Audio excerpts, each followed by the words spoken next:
Hello. A rare video where I'm not actually wearing a baseball cap. Now, guys, just straight off the bat, I'm extremely ill at the moment. In fact, I had a raging temperature all the way through the film, but I did paracetamol before I went in. I did paracetamol when I came out, and I nearly lost my voice just before I left, so I'm a little bit croaky. I really wanted to do a gut reaction to this film screening that I was invited to today. It's the next feature film from independent film director Howard Ford, who was gracious enough to do an interview with me recently.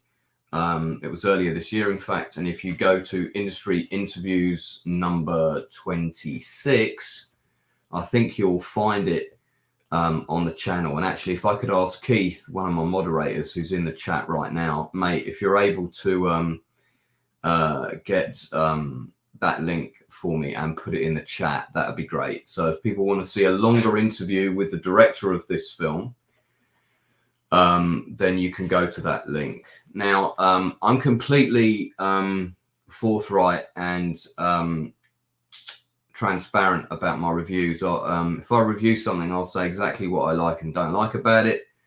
It doesn't matter to me whether I've got friends in it or a friend has directed it or whatever. I will just do a completely honest review, because if I don't, I haven't got any integrity. That said, I quite liked this film, thank God. So, because I have got a few friends in it, and Howard is a really decent guy. He's one of the few decent guys in the industry. So I'm pleased to report that the film was really rather good. I'll get into that in a little bit. So let's just talk about it in detail. And if you're not familiar with Howard's work, I'm going to give you a brief rundown. But like I said, do go and check out industry interview number 26, because you'll see a review, an interview with Howard there. Yes, Keith, I am aware I sound like cack. My throat is proper sore right now. So I am feeling a little bit poorly, I'm afraid. But anyway, we're gonna still do this review because I like giving shout outs to independent productions. So Escape, not to be confused with any of the other films of the same name, is coming out later this year.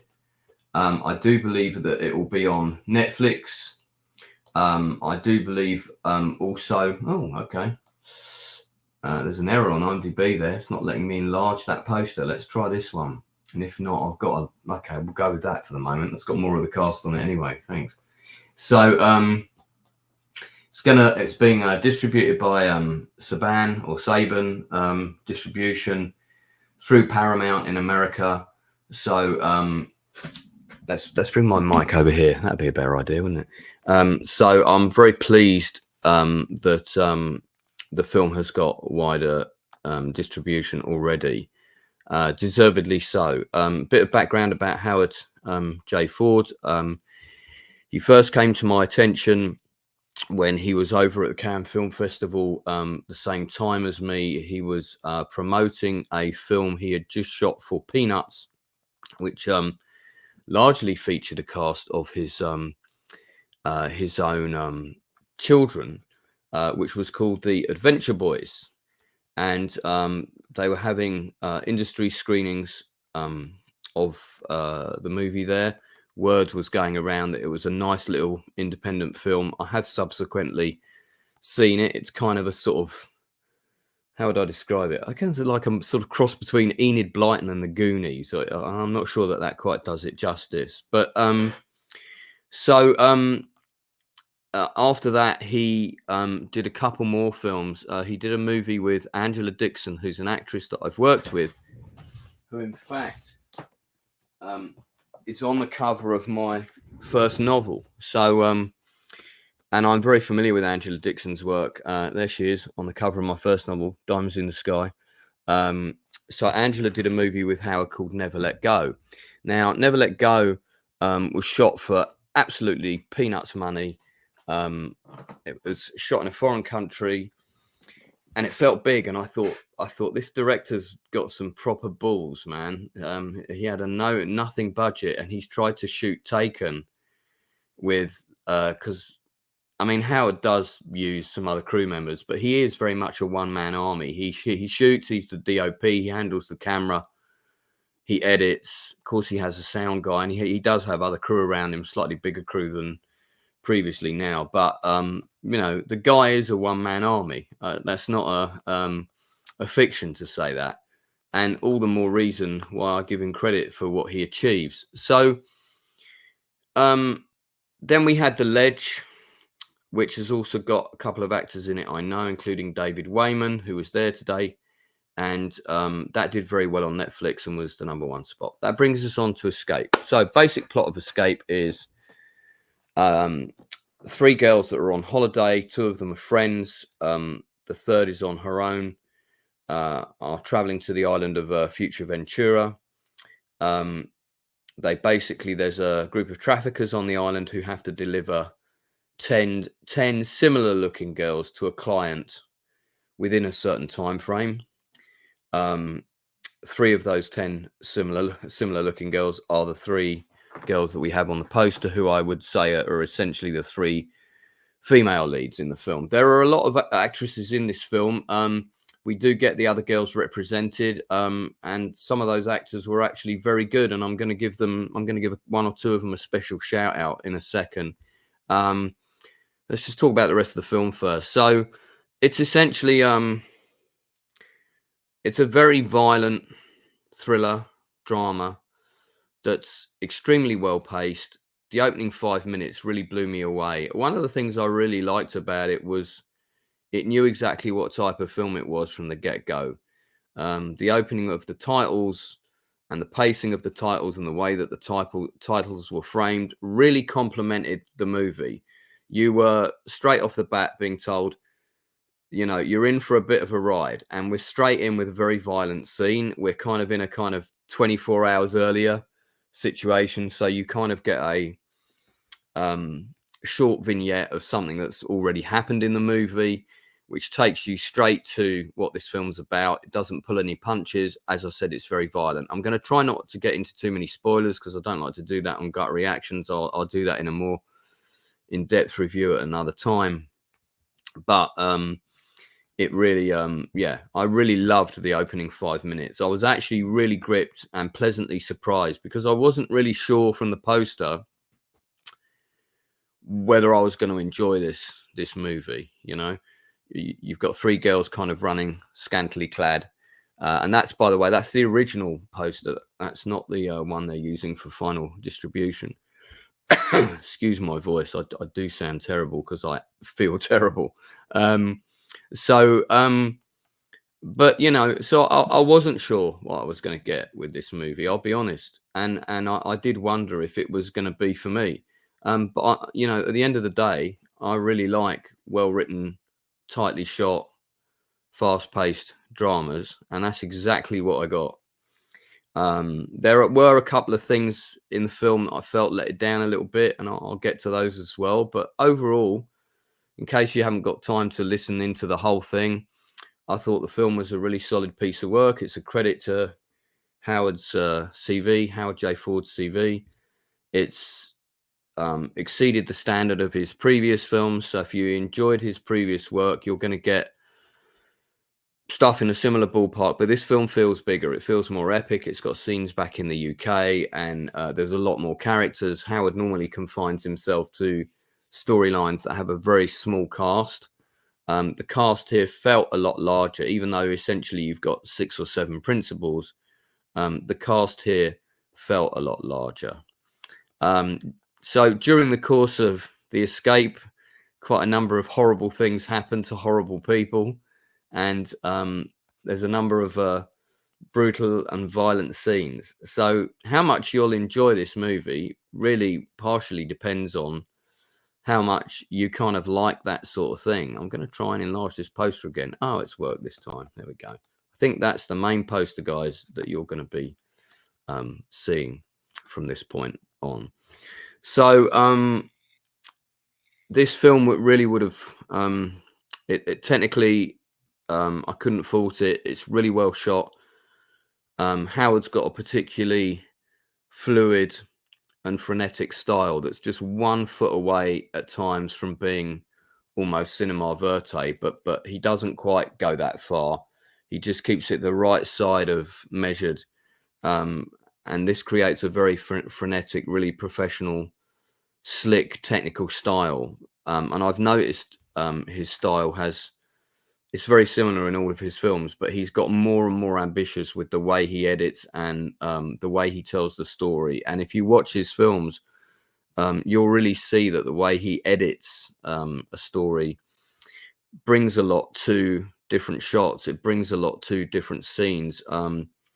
He pulls focus on certain things at different moments. Sometimes it's symbolism. Sometimes it's something that's setting up something for another scene. Sometimes it's a false promise. It's a red herring. But I've noticed how he does that in his films, and I really like it. Quick message from Melissa Stanton. One of the Outcast creative members actually was gutted she couldn't make the screening tonight. She's met Howard a few times and he is lovely. I concur. He is a very nice man. Yeah, so this film would really stand or fall on the performances of the leads, and the acting for the most part, I would say, is very strong in the film. I'm going to get into the cast now. I've got a number of friends in the movie. I won't say who they are. I'm just gonna talk through the cast in general terms. So the lead actors with the ladies, there's one called Kasina Azamova who's on the poster, but unfortunately doesn't have a headshot on IMDb, so I can't show you her. We have the majority of the meat of the film though is 2 scenes shared between Sarah Alexandra Marks, who I think is very good in the movie. That's a good shot of her, and she's nicely contrasted opposite another actress called Sophie Rankin. Now, neither of these actors were on my radar particularly before. I have spoken to Sophie prior to seeing the movie tonight, because I know we're going to be doing an interview with Sophie Rankin on the channel coming up in the near future. And you know, it is a film with a lot of white blonde actresses in it, but that's okay, because that's exactly what the film requires, because that's exactly what's been ordered by the human traffickers. So what you have is a lot of actresses with a very similar look. So normally that might be a problem, because they might all blend into one, and they might not find their own groove and be able to stand out from one another, or the characters might be written in an undernourished fashion. Fortunately, both with Howard's writing and the abilities of the actors, they all managed to make their mark. They all stand out. Sophie does a very decent job with her character, and there's quite a few shots of her character from the movie there, as well as other things that she's done. And as I already mentioned, your other lead, Sarah Alexandra Marks, also very decent. The scenes with the 2 of them together, I think, are particularly good. In fact, I think that's when they're at their strongest, and that's nice to see, you know, because you can always tell when actors are generous with each other in a scene. You can always tell when people get on well on set. I think personally. So I want to give special mentions to a few people as well, and you'll know if you've watched my other reviews, you'll see that I always try and get into the cast at length, and I try to give actors that have smaller roles shout outs, and I'm certainly going to do that here. So so do check out the work of Sarah Alexandra Marks and Sophie Rankin, because they're both worth taking an interest in. Now, the villain of all villains, Sean Cronin, is in the film, and I mean, he's doing what Sean Cronin does best, playing an evil bastard. It looked like a particularly good gig for him, because for the most part he had to sit around by a swimming pool chomping on a cigar, ogling at beautiful ladies, which I'm sure any man would be very happy to get paid for. And Sean's, you know, perfectly cast in the part. He has a series of henchmen. Some of the actors in his gang I was already familiar with. Some others, it's the first time I've ever seen them in anything. Sean is also going to come on the channel for an interview. I hope pretty soon, actually, because we were talking about before September the 20th. So, and I've known Sean for a long time, so you know exactly what you're getting with Sean in the movie. He plays the main villain, so you get quite a bit with him. I felt he could have. I felt his character could have been better served by the script. I felt he could have had one more scene with just him doing a dialogue with one of the girls, and maybe less of him just shouting on the phone. But that's a script issue. That's not Sean's.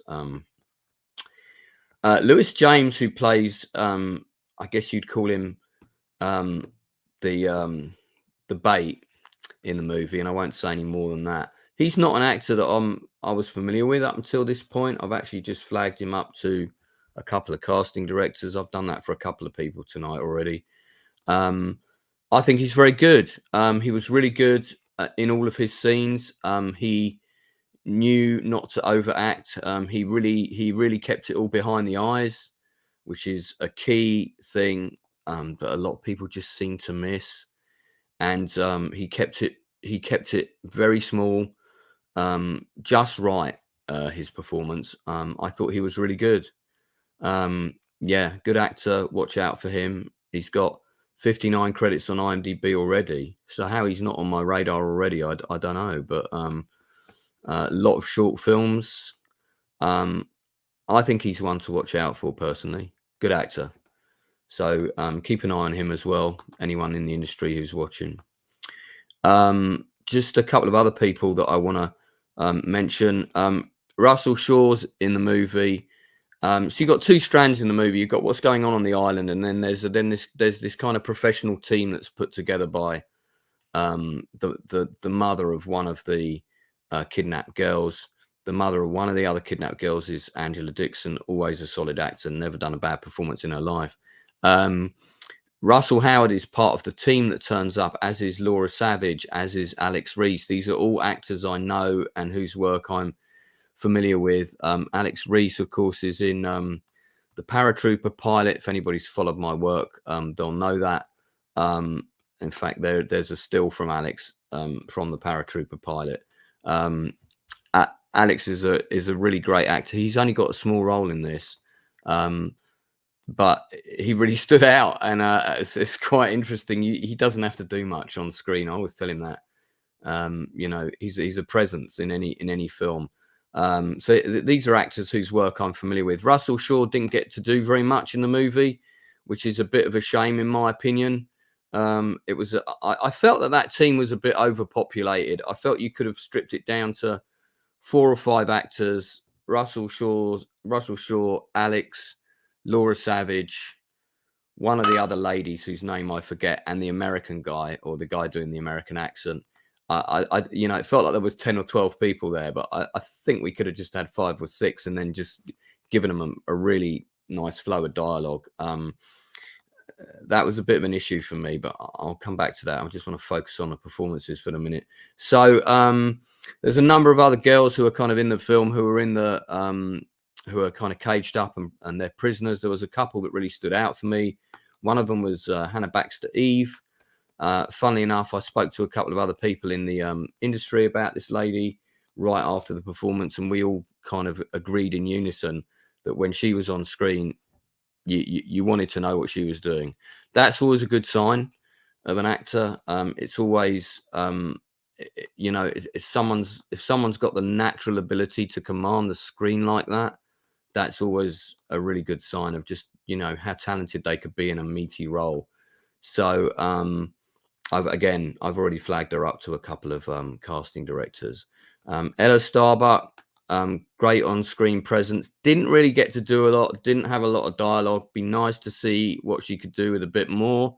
Again, I thought what she, again, the fact that she stood out in a room with kind of 8 other blonde actresses and was quite restrained as well. Again, less is more. Great performance. So those are just some of the people that stood out for me. There was not any moment, by the way, just so people know, where I was kind of watching the show and going, oh, that actor's not very good. So there weren't any turkeys for me, but there were some people that I thought were particularly good. It was nice to see John Paul Gates in a meaty role. He's been around on the indie film scene for quite a while, and actually it was quite good to see him quite restrained, because he does go very big normally. I like John, got a lot of time for him, really nice lad. But I always kind of wanted to see a director contain him a bit, and actually Howard did a really good job of doing exactly that. So well done, John. I was chuffed, actually. I thought he was an interesting. He didn't really. Again, it was all very physical. He didn't need to do a lot. So what would I give the film overall? So on IMDb, if I was going to review this film out of 10, I would probably give it around 7 out of 10. I would say about 7 out of 10. It's a very technically really good film technically. Very a good fast-paced script. There were a couple of things that let it down, and this is nothing that I haven't said to Howard personally. I felt the stuff with the rescue team coming from England, sending in the helicopter, that storyline was a bit wishy-washy. I didn't get a sense that there was a team that was on the other end of the phone, and we really needed that shot of someone on the other end of the phone saying, yeah, we're on it, with helicopter in the background, you know. Plus, the type of helicopter changed about 4 times in the different shots. 1 minute it was a 6-seater, in another shot it was a 16-seater. We definitely had 3 different types of aircraft with those different effect shots. Now, as a filmmaker, personally, that kind of continuity gaffe proper niggles me. Most people who are just sitting down to watch a film for Netflix and get comfortable for the night ain't going to care, okay? But, you know, us filmmakers, we get a bit, we get a bit pernickety about this sort of thing. And I did mention it to the director, and funnily enough, he said, I knew someone was going to spot that. And I said, well, can you change it? Because I don't think you need as many shots of helicopters as you've got. But so I don't know if they'll do anything with that. Again, not a massive flaw in the film. It's just something that personally bugged me. Retro Nerd Girl's here. Fantastic channel. Do check her out. And guys, if you haven't subscribed to my channel, please do. This YouTube channel means an awful lot to me. It's kind of one of the main things that's got me through the events of last year. People that know me well will know what happened. If you haven't, then go and look at my Diamonds in the Sky bookseries.com website and read the last blog entry. So this YouTube channel has become very important to me. I'm all about promoting the work of other creatives. I'm all about bringing attention and spotlight on people that I think deserve it. I'm always interested in doing that for indie films, new actors, people that are not part of the top 5 agents, that are not part of the industry elite. And it is good to be able to shine a light on those people. These are the kind of films that deserve support. I won't tell you what the budget was for this film. I think you should just watch it. But I'll tell you now that Disney could have made this movie with the type of budget that they have normally, and I think that they would have done a worse job. So, you know, this is a tightly shot, independently produced, well written, well acted for the most part movie. It tonally, it's a little bit uneven at times. I will say that. I think the violence in it can be quite comical at times. Other times it is just sheer brutal. And it's like, are we in Evil Dead 2 territory, or you know, that kind of violence, or are we in Die Hard violence territory? You know, sometimes there's a little bit. It's a little bit uneven. But you know, so I have seen people in the chat. Hi, Desert. Thanks to pop in. I'm not doing my gaming stream this week because I'm so ill, so that's why I haven't done it. Melissa saying I'm soldiering on. Thank you very much. I already shouted out Retro. So Clueless, good to see you, mate. Gluten Taco, no idea what that means. And Keith, I have been keeping an eye on the chat. I'm just trying to focus on the review. So yeah, so look, I've put the links up for this review. I know some of the cast and the production team will probably watch it. It's definitely a film that deserves to be seen. There are some really good, talented people in it who are probably largely unknown to the industry as a whole. I definitely want to see more work from some of the cast. I'd like to see them in other roles and see what they can do. There's a lot of young talent in the film who are very, very good. And it's definitely worth you checking out. Now, the cast in the film overall is quite large. So, as I said, if I haven't given you a particular shout out tonight, don't take offense to that. I can't go through every cast member. I just wanted to mention a few. This is gut reaction. It's my immediate thoughts. If I do a longer in-depth review of a film, I tend to cover everything. So it's a 7 out of 10 from me.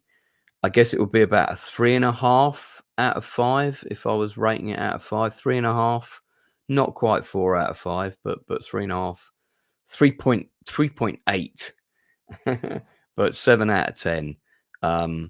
It's good. It's a solid film. I mean, I was never bored, and I think with a film like this, that really is what you want. You don't want to be bored. You want to be on the edge of your seat. You want to be interested and invested in the characters. And I was. There's a bit of backstory to one character and a kind of subplot about a sister. I'm not really sure we needed that. I don't know that was really necessary. I felt that could have been established with less, but it kind of worked. It gave the character a bit more of an arc and a bit more depth, and I'm sure the actress was very grateful to kind of have that meat to play around with. Did the film need it? Maybe not. Did we need as much as we got of the stuff back home with parents and things? Probably not, but all the elements worked more or less. Some bits worked stronger than others, but it all worked. So yeah, so that's Escape. It's out before the end of the year. Not to be confused with the prison movie Escape, or other films of the same name. Howard J. Ford has got a lot more films in the pipeline. Do check out his film The Ledge. It's still on Netflix. It's still available. I think Never Let Go is still on Amazon, I think. And Howard's IMDb profile, well, the IMDb profile for Escape is below this. You can find out other information.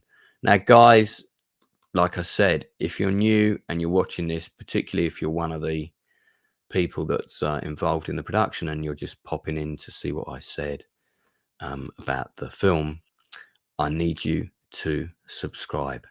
Please subscribe to the channel and a thank you to all our new subscribers, because I'm trying to reach 5,000 subs by Christmas Day.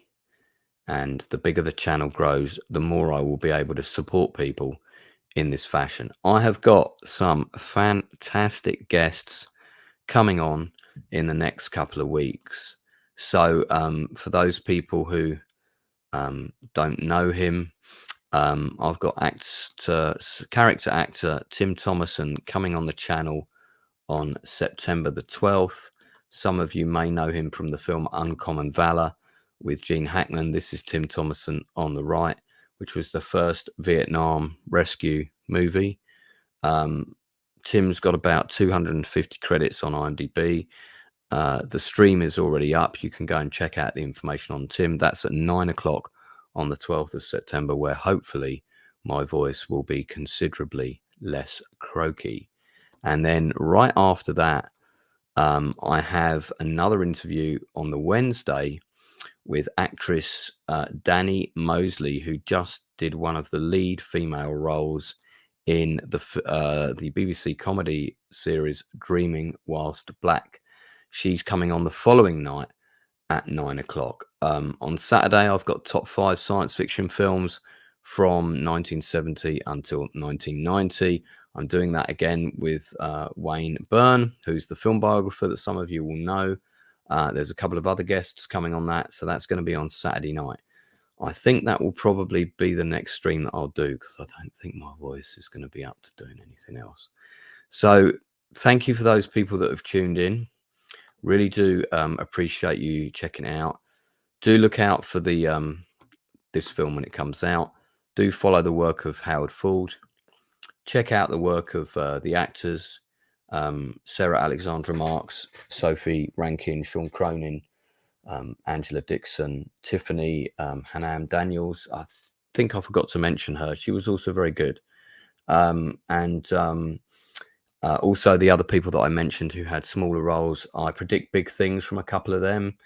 I really do. So I hope to see them in more films in the not too distant future. That's all from me. 7 out of 10 on Escape on IMDb from Uncle Lance at the Outcast Creative. If you've got a creative project, if it's an indie film, indie play, something like that, get in touch with me via the Outcast Creative Facebook page, or you can find me on Twitter, Lance Nielsen WD. Do tell your friends to subscribe. I would really appreciate the support. In the meantime, that's it from me. And like I say at the end of most of my broadcasts, if you've got somebody in your life that you care about, then do drop them a text, or even better, give them a call. One final thing I'll say about tonight, and I'll have to try not to get upset when I say this, because it was a beautiful thing. Howard Ford's father was at the screening tonight, who's a man of elderly years. And Howard gave him a shout out before the movie started.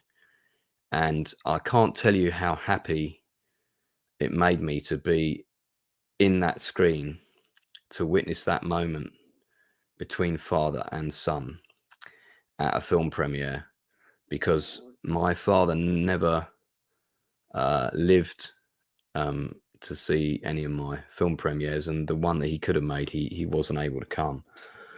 So I never got to experience that for myself, but it was particularly beautiful to be able to witness that for somebody else. And Howard's a really good guy, so to be able to witness that for a good human being was a really nice thing. Don't forget what I said. Pick up the phone, call the people that you love, let them know that you love them, and I'll speak to you again real soon.